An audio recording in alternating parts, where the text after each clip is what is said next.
पानी की क्या कीमत है ये पश्चिमी राजस्थान के लोगों से ज्यादा। नमस्कार, आप बिग वाई देखना शुरू कर चुके हैं और मैं हूं आपके साथ जावेद। चलिए नजर डालते हैं इस वक्त की बड़ी खबर पर। अभियांत्रिकी पर बोलने का मौका दिया, आपका बहुत बहुत धन्यवाद। पानी जैसे गंभीर और बहुत महत्वपूर्ण विषय पर आज यह सदन चर्चा कर रहा है। इंसान के जीने के लिए भी हवा और पानी बहुत ही जरूरी है। रहीम जी ने अपने दोहों में भी पानी का महत्व बताया और कहा, रहीमन पानी राखे बिन पानी सब सुन, पानी गए ने उबरे मोती मानस चुन। अर्थात पानी के बिना जीवन की कल्पना भी नहीं की जा सकती। और हमारे राजस्थान में तो पानी की क्या कीमत है ये पश्चिमी राजस्थान के लोगों से ज़्यादा कौन जान सकता है।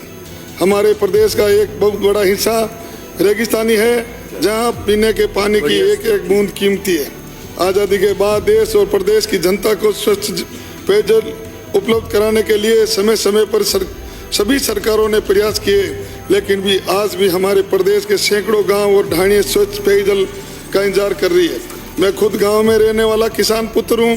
मैंने पीने के पानी के लिए मशक्कत करती हुई हमारी माता बहनों को देखा, जोड़ और तालाबों से पानी लाते देखा, जो पानी पीने योग्य नहीं होता था, लेकिन मजबूरी थी, पीना पड़ता था। मैं नागौर जिले से आता हूँ, जहाँ भूजल खारा है और पीने योग्य नहीं है, लेकिन हमारे लोग मजबूरी में वो खारा पानी पीते हैं, उसमें फ्लोराइड की मात्रा भी ज़्यादा है। इन सब समस्या को अगर किसी ने समझा और जाना तो वो है हमारे यशस्वी प्रधानमंत्री आदरणीय श्री नरेंद्र जी मोदी। मैं धन्यवाद दूंगा प्रधानमंत्री जी को, जिन्होंने गाँवों में बसने वाले भारत के लोगों की मूलभूत जरूरत को समझा और जल जीवन मिशन के नाम से एक ऐसी योजना की शुरुआत की जो देश के हर परिवार को नल से जल उपलब्ध कराने के लिए एक ऐतिहासिक और क्रांतिकारी योजना बन गई। 2019 तक जल जीवन मिशन योजना शुरू होने से पहले देश के ग्रामीण इलाकों के केवल 23 करोड़ परिवारों को ही नल से जल मिल रहा था। प्रधानमंत्री जी ने 2024 तक इस योजना से देश के 1930 करोड़ परिवारों तक नल से जल पहुंचाने का लक्ष्य रखा। और मुझे ये बताते हुए खुशी हो रही है कि 10 अक्टूबर 24 तक 15.20 करोड़ परिवारों को जल जीवन मिशन योजना के से नल से जल मिलने लगा। अर्थात ग्रामीण इलाके के कुल भाग के 78% हिस्से रहने वाले ग्रामीण परिवारों को नल से जल मिल रहा है। ये एक बहुत बड़ी उपलब्धि है। कई राज्य तो ऐसे हैं जहाँ 100% परिवारों को नल से जल मिल रहा है, लेकिन हमारे प्रदेश राजस्थान का दुर्भाग्य है कि 2018 में प्रदेश में कांग्रेस की सरकार थी, जिसने जल जीवन मिशन को लूट खाओ मिशन बनाकर छोड़ दिया। राजस्थान में 2023 में भाजपा की सरकार बनने से पहले हमारा प्रदेश जल जीवन मिशन में देश के अन्य राज्यों में सबसे पिछड़ा हुआ था, क्योंकि यहाँ जो सरकार थी उसने जल जीवन मिशन में इतने घोटाले किए जिसकी कोई सीमा नहीं।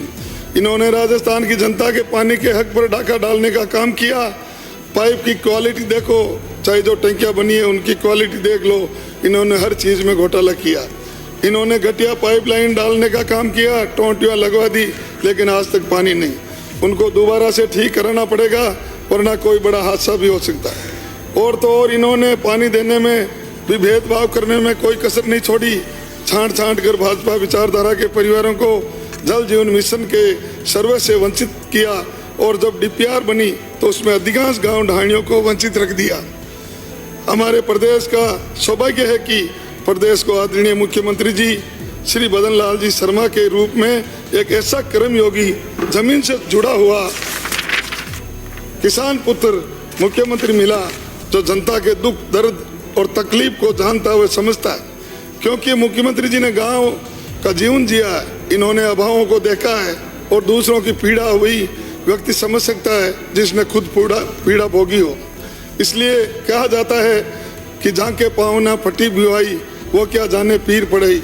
हमारे मुख्यमंत्री जी ने राजस्थान की जनता की पीड़ा को समझा और आदरणीय प्रधानमंत्री जी से निवेदन किया कि जल जीवन मिशन की अवधि को बढ़ाया जाए, क्योंकि कांग्रेस के कुकर्मों का फल राजस्थान की जनता को क्यों भुगते। काम की गति धीमी रखी कांग्रेस की सरकार ने और भुगते राजस्थान की जनता। एक संवेदनशील मुख्यमंत्री ऐसा कैसे होने देते। हमारे प्रदेश का और राजस्थान की जनता का सौभाग्य है कि हमको डबल इंजन की सरकार होने का फायदा मिला और मुख्यमंत्री जी के आग्रह को आदरणीय प्रधानमंत्री जी ने स्वीकार करते हुए जल जीवन मिशन की अवधि को 2028 तक बढ़ा दिया। अवधि बढ़ाने के लिए मैं आदरणीय प्रधानमंत्री जी और मुख्यमंत्री जी का राजस्थान की 8 करोड़ जनता की ओर से आभार प्रकट करता हूँ। हमारे जलदाय मंत्री आदरणीय कन्हैयालाल जी चौधरी साहब ने पिछले 1 वर्ष में रात दिन जल जीवन मिशन के कामों की मॉनिटरिंग करके काम की गति को तेज करवाया और जल्दी से जल्दी हर घर को नल से जल मिले इसकी चिंता की। परिणाम आपके सबके सामने नजर आने लगा। राजस्थान में जल जीवन मिशन का काम गति पकड़ने लगा। वंचित गांव ढाणियों को दोबारा सर्वे करवाकर डीपीआर तैयार करवाई गई। एविएशन स्वीकृत किए जा रहे हैं। सामान की आपूर्ति की गुणवत्ता सुनिश्चित की जा रही है। मेरे विधानसभा क्षेत्र खींवसर सहित नागौर के 180 गांवों को पीने का पानी उपलब्ध कराने की योजना और 74 डीपीआर 74 एमएलडी पानी बढ़ाने की योजना, जिसे कांग्रेस सरकार ने कई वर्षों से अटका कर रखा, उन योजनाओं को हमारी सरकार ने आते ही स्वीकृति दे दी। मैं धन्यवाद देना चाहूँगा हमारे कर्मयोगी मुख्यमंत्री माननीय श्री बदनलाल जी शर्मा को, हमारे जलदाय मंत्री माननीय श्री कन्हैयालाल जी चौधरी को, जिन्होंने 180 गांवों की जनता को पीने का पानी उपलब्ध कराने का मार्ग प्रशस्त किया है। उनकी स्वीकृति जारी होने के बाद टेंडर भी हो चुके हैं और जल्दी ही वर्क ऑर्डर भी जारी हो जाएगा। इन 180 गांवों के लोग, वहां की जनता और मैं खुद इस नेक और पुण्य काम की स्वीकृति जारी करने के लिए माननीय मुख्यमंत्री जी और माननीय जलदाय मंत्री जी का एक बार फिर से आभार प्रकट करता हूँ। यह फर्क है कांग्रेस की सरकार और भाजपा की सरकार में।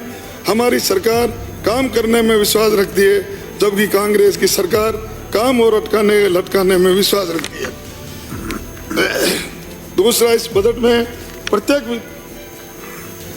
यही नहीं, जनता को पेयजल के लिए परेशान ना होना पड़े, इसके लिए वैकल्पिक व्यवस्था के रूप में ट्यूबवेल और हैंडपंपों की स्वीकृतियां भी जारी की गई और अभी बजट में दोबारा से घोषणा की गई है। दूसरा, इस बजट में प्रत्येक विधानसभा क्षेत्र में 5 ट्यूबवेल देने की घोषणा की गई है, लेकिन खींवसर का विशेष ध्यान रखते हुए आप, हमें आशा ही नहीं पूर्ण विश्वास है कि हमारा खींवसर का आप पूरा ध्यान रखोगे। मैं अभी गांव में चल रही पाइप पेयजल योजनाओं की अधिकांश लाइनें पुरानी हो चुकी हैं, उनको बदलने की आवश्यकता है। कई जगह सामान की आवश्यकता है, pump set, motor, cable, panel board आदि, जिससे पेयजल आपूर्ति में बाधा आती है। कृपया गर्मियों से पहले सामान उपलब्ध करवा दिया जाए तो समस्या से निजात मिलेगा। हमारे उचेरा, संकवास और पांचोड़ी में जलदाय विभाग के सहायक अभियंता कार्यालय खोले जाए। इस क्षेत्र में योजनाओं की क्रियान्विति, संचालन और प्रबंधन बेहतर हो सकेगा। जल जीवन मिशन के काम को गति दी जाए। जो गांव ढाणी पुराने सर्वे में वंचित रह गए थे, उनको भी जोड़ा जाए। एक निवेदन यह भी है कि जल जीवन मिशन में सहभागिता राशि के नाम पर 1200 से लेकर 1500 रुपए प्रति नल कनेक्शन ग्राम जलदाय विभाग में तकनीकों कर्मचारियों से चल रहे हैं, जिससे पेयजल की योजना। फिलहाल के लिए इस बड़ी खबर में सिर्फ इतना ही। ऐसी खबरों के लिए आप देखते रहिए बिग वाई। नमस्कार।